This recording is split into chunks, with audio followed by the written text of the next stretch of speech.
एक औरत के पास उसका बहुत ही वफ़ादार कुत्ता था।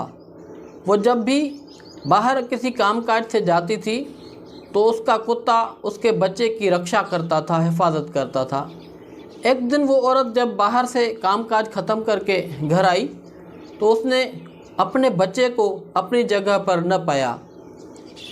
वो आगे बढ़ी तो उसने अपने कुत्ते को देखा जिसका मुंह जो है वो खून से रंगा हुआ था। औरत समझ गई कि उसके बच्चे को कुत्ते ने खा दिया है। औरत ने डंडा उठाया और अपने कुत्ते को मार दिया। वो आगे बढ़ी तो एक बड़ा सांप देखा जो मरा हुआ था। हुआ क्या था कि उस कुत्ते ने उस बच्चे को बचाते बचाते उस सांप को मार डाला था। उसके नज़दीक ही उसने अपने बच्चे को खेलता हुआ देखा।